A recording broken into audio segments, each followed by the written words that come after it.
हाय दोस्तों, मेरा नाम रतन और आज मैं लेकर आया एक नया वीडियो। इसमें हम लोग डिस्कस करेंगे टेम्परेचर स्केल। तो चलिए वीडियो को स्टार्ट करते हैं।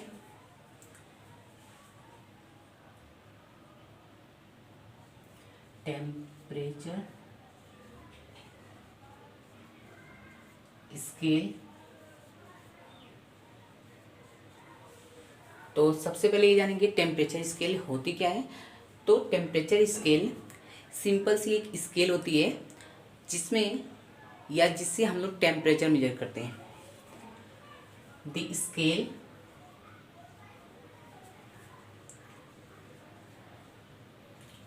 which is used the scale which is used to measure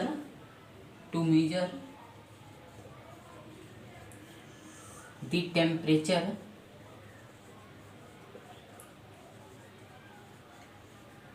is called Fahrenheit scale.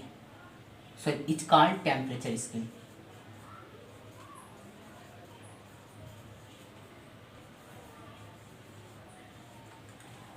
फिर अगला टॉपिक है टाइप्स ऑफ टेम्परेचर स्केल।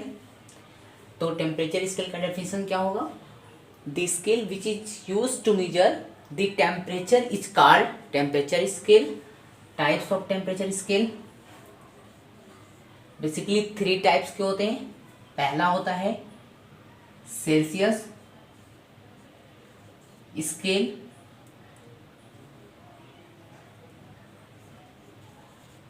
और दूसरा होता है kelvin scale,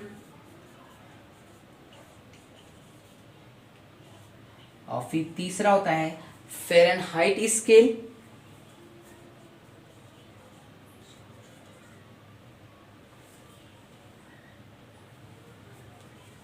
EIT Fahrenheit scale. तो अब हम लोग पढ़ेंगे Celsius scale, kelvin scale, Fahrenheit scale. तो टेम्परेचर का डेफिनेशन या टेम्परेचर स्केल का डेफिनेशन हो गया यहाँ पे। फिर टाइप ऑफ टेम्परेचर स्केल पहला होता है सेल्सियस, केल्विन, फ़ारेनहाइट स्केल।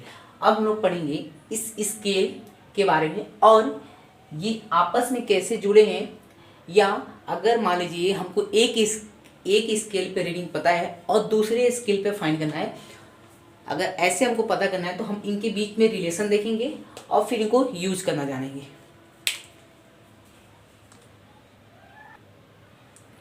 तो चलिए हम लोग 3 स्केल पहले बना लेते हैं। पहला डालते हैं सेल्सियस स्केल,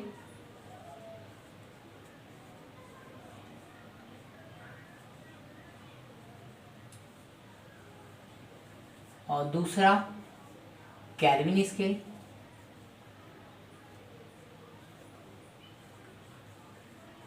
और तीसरा फ़ारेनहाइट,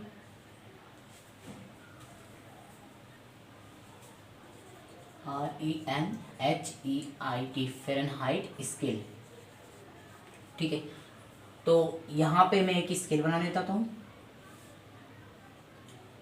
एक, ये हो गया 2, ये हो गया 3। तीनों स्केल पे पहले 2 पॉइंट फिक्स करेंगे। मान लीजिए आपके पास कोई लिक्विड है, उसे आपको फ्रीज और बॉईल करना है। तो देखिए, तो पहले होगा फ्रिज, फिर उसके बाद बॉईल करेंगे। तो पहले तीनों पे स्केल पे क्या करेंगे, हम लोग 2 पॉइंट सेलेक्ट करेंगे। मान लीजिए देखिए इस वाले स्केल पे ये पहला पॉइंट होगा यहाँ पे, जिसका नाम दूंगा मैं फ्रीजिंग पॉइंट। फिर इस वाले स्केल पे भी ये सबसे लोएस्ट मोस्ट पे फ्रीजिंग पॉइंट रहेगा। फिर इस वाले पे भी रहेगा फ्रीजिंग पॉइंट, यहाँ भी रहेगा फ्रीजिंग पॉइंट।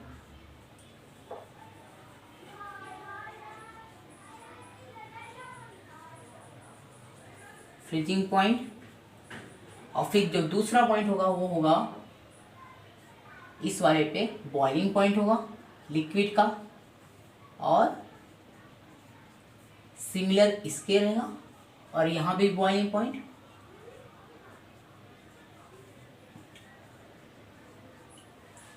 तो पहले ये जानेंगे तीनों स्केल पे रीडिंग कैसे होगा। देखिए सेल्सियस स्केल पे यहाँ देखिए सेल्सियस स्केल पे जो सबसे पहला पॉइंट होगा, यानी जिस टेम्परेचर पे लिक्विड फ्रीज होने को जाएगा वो होता है 0 डिग्री सेल्सियस, और जिस टेम्परेचर पे बॉयल होने को जाएगा वो होता है 100 डिग्री सेल्सियस। यानी अगर लिक्विड की मैं बात करूँ तो 0 डिग्री सेल्सियस पे फ्रीज होने लगेगा और 100 डिग्री सेल्सियस पे वो बॉयल होने लगेगा। एग्जाम्पल के लिए वाटर लेते हैं, वाटर 0 डिग्री सेल्सियस पे फ्रीज होगा और 100 डिग्री सेल्सियस पे बॉयल होगा। उसी तरह जो केल्विन स्केल होता है उसका जो फ्रीजिंग पॉइंट होता है, यानी इसका जो 0 होगा इस स्केल पे जो पहला 0 के बराबर होगा वो होता है 273। कितना होता है? 273 केल्विन होता है 0 पे। और इस पे जो बॉइलिंग पॉइंट होगा वो होता है 373 केल्विन, 373 केल्विन। और फ़ारेनहाइट स्केल पे जो फ्रीजिंग पॉइंट होता है वो होता है 32 डिग्री फ़ारेनहाइट, और जो बॉइलिंग पॉइंट होता है वो 212 डिग्री फ़ारेनहाइट। ठीक है, यहाँ देखिए सेल्सियस स्केल पर हम लोग डिनोट करते हैं डिग्री सेल्सियस, यानी छोटा सा टिंगू और फिर सी, और केल्विन पे डिनोट करते हैं के से, और फ़ारेनहाइट को मेजर करते हैं एफ डिग्री और फिर एफ फ़ारेनहाइट। ठीक, तो यहाँ देखिए फ्रीजिंग पॉइंट और बॉइलिंग पॉइंट या सेल्सियस स्केल और केल्विन स्केल पे दोनों पे फ्रीजिंग पॉइंट और बॉइलिंग पॉइंट के बीच में जो गैप है वो 100 का है। यहाँ भी 100 है, यानी यहाँ भी 100 है। लेकिन यहाँ पे देखिए फ्रीजिंग और बॉइलिंग पॉइंट के बीच में जो गैप है वो 180 का है। तो यहाँ देखिए अगर मान लीजिए लिक्विड जो है यहाँ पे 0 डिग्री सेल्सियस पे है, तो इस स्केल पे जो यूनिट होगा या रीडिंग होगा वो 373 होता है। तो मान लीजिए इस पे अगर 1 बढ़ रहा है, यानी इस पे 0 से 1 डिग्री हो रहा है, तो यहाँ पे कितना हो जाएगा? 274, एक जुड़ जाएगा क्योंकि 100 का जाएगा। और यहाँ भी जब 2 होगा तो यहाँ 275 हो जाएगा, यहाँ पे फिर 3 हो जाएगा तो यहाँ पे 373। तो यहाँ पे क्या रिलेशन बनेगा? देखिए जो केल्विन स्केल के इक्वल्स टू डिग्री सेल्सियस, इस पे जोड़ देंगे प्लस क्या लेंगे 273। देखिए फॉर्मूला चेक कीजिए। यहाँ देखिए अगर मान लीजिए डिग्री सेल्सियस 1 हुआ तो यहाँ कितना हो जाएगा? 274 हो जाएगा। और डिग्री सेल्सियस पे 2 होगा तो यहाँ कितना होगा? 2 यहाँ पे रख देंगे और फिर कितना 275 आएगा। तो केल्विन स्केल वाला क्या होगा? डिग्री सेल्सियस पे रीडिंग होगा प्लस 273 ऐड कर लेंगे। यहाँ पे देखिए हम लोग 273 जो है वो अप्रोक्स वैल्यू लेते हैं, एग्जैक्ट जो होता है वो 273.15 केल्विन होता है। तो आपको चाहिए तो ये ले सकते हैं, वरना 273 भी लेके आप कैलकुलेशन करेंगे तो आंसर राइट आएंगे। अगर मान लीजिए आपको डिग्री सेल्सियस पे रीडिंग दिया है और केल्विन में फाइंड करना है तो ये वाला फॉर्मूला यूज कर लीजिए। अगर मान लीजिए केल्विन स्केल का रीडिंग दिया और आपको डिग्री सेल्सियस पे पता करना है कि कितना रीडिंग होगा, तो देखिए यहाँ पे जो केल्विन स्केल पे जो दिया उसे रखेंगे, फिर माइनस कर देंगे इसे 273 पे, केल्विन को माइनस करेंगे 273, इसका जो किसके बराबर होगा यहाँ पे 0 डिग्री, सॉरी डिग्री सेल्सियस। तो केल्विन पे जो केल्विन स्केल पे रीडिंग दिया है उसे रखेंगे, फिर माइनस करेंगे 273, इसका जो क्या होगा डिग्री सेल्सियस पे। मान लीजिए एग्जांपल, मान लीजिए केल्विन स्केल पे दिया है जो रीडिंग होगा वो मान लीजिए 500 केल्विन दिया है, तो बताइए कि डिग्री सेल्सियस पे कितना होगा। तो ये वाला फॉर्मूला यूज करेंगे, यानी 500 माइनस क्या होगा 273, इसका जो क्या होगा डिग्री सेल्सियस। तो 500 माइनस 273 इसका क्या होगा 227 डिग्री सेल्सियस में आएगा। डिग्री सेल्सियस इसके लिए कितना रीडिंग शो करेगा 227 डिग्री सेल्सियस, ये हमारा रीडिंग मिलेगा। तो इन दोनों स्केल के बीच में क्या रिलेशन है, या इन दोनों के बीच में अगर एक की रीडिंग पता चल गई तो दूसरे पे क्या रीडिंग शो हो रही होगी, या दूसरे की रीडिंग पता होगा और पहले वाले पे क्या शो रही है हम लोग पता कर सकते हैं। अब हम लोग बात करेंगे इन तीनों के बीच का रिलेशन पता करेंगे। तो आप इसे स्क्रीनशॉट ले सकते हैं, नहीं तो छाप डाउन कर सकते हैं। अब देखिए यहाँ पे केल्विन स्केल पे भी बॉइलिंग पॉइंट और फ्रीजिंग पॉइंट और बॉइलिंग पॉइंट के बीच में 100 का गैप है, और डिग्री सेल्सियस पे भी 100 का गैप है, फ्रीजिंग पॉइंट और बॉइलिंग पॉइंट। लेकिन अब देखिए अगर मैं इन दोनों का कंपेयर इसके साथ करूं फ़ारेनहाइट स्केल के साथ, तो यहाँ देखिए यहाँ पे जब 100 डिग्री सेल्सियस गैप है वो यहाँ कितना है 180 है। मतलब अगर यहाँ पे 1 डिग्री सेल्सियस टेम्परेचर बढ़ेगा तो यहाँ पे कितना बढ़ेगा, डायरेक्ट 1.8। ये देखिए यहाँ पे डिग्री सेल्सियस बढ़ा क्या होगा, यहाँ पे 180 को 100 से डिवाइड कर देंगे, यानी अप्रॉक्स आएगा 1.8 फ़ारेनहाइट। मतलब जब यहाँ पे 1 डिग्री सेल्सियस बढ़ेगा तो यहाँ पे कितना 1.8 फ़ारेनहाइट टेम्परेचर बढ़ जाएगा। तो इसी को हम लोग यूज करके हम लोग रिलेशन बना सकते हैं। देखिए अगर यहाँ पे जब 100 डिग्री सेल्सियस हो रहा है तो यहाँ कितना हो रहा है 180 फ़ारेनहाइट। तो यहाँ पे जब 1 डिग्री सेल्सियस टेम्परेचर बढ़ेगा तो यहाँ कितना हमको देखना पड़ेगा x डिग्री फ़ारेनहाइट।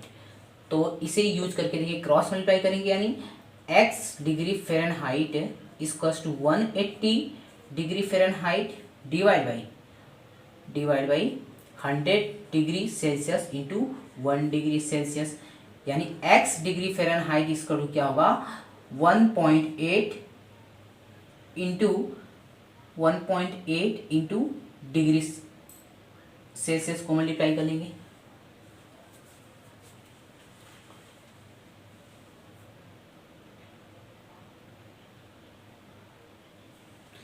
तो हमारा जो रिलेशन फाइनल बनेगा वो कुछ ऐसा बनेगा।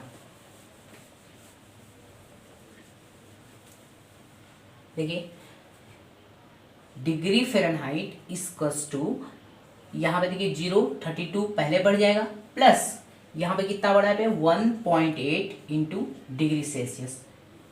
ये हमारा फाइनल फॉर्मूला बन जाएगा। डिग्री सेल्सियस और फ़ारेनहाइट स्केल का फाइनल फॉर्मूला, यानी degree Fahrenheit equals to 32 plus 1.8 into degree Celsius.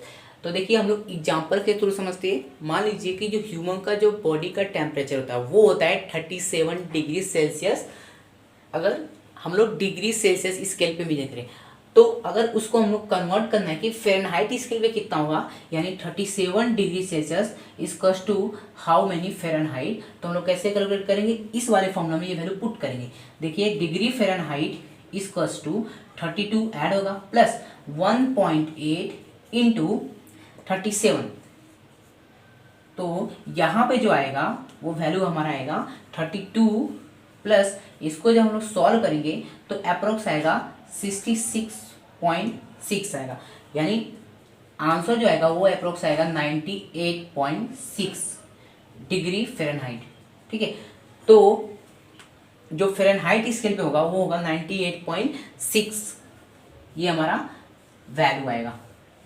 इसी तरह से मान लीजिए आपको डिग्री सेल्सियस में दिया रहेगा टेम्परेचर और हमको फ़ारेनहाइट में कन्वर्ट करना है तो कन्वर्ट करेंगे। अगर डिग्री सेल्सियस से हम लोग केल्विन स्केल में कन्वर्ट करना है तब भी हम लोग ये दोनों फॉर्मूला यूज करके। तो पहला फॉर्मूला ये हो गया, और इसके पहले जो फॉर्मूला लिखा था वो K equals two degree Celsius plus क्या हुआ 273, ये हमारा केल्विन स्केल पे रीडिंग मिल जाएगा। तो दोनों स्केल में रीडिंग इस तरह से करके फाइंड करते हैं। तो अगर वीडियो पसंद आए तो चैनल को सब्सक्राइब लाइक कर देना, और अगर कोई क्वारीज होगी तो कमेंट बॉक्स में लिख देना।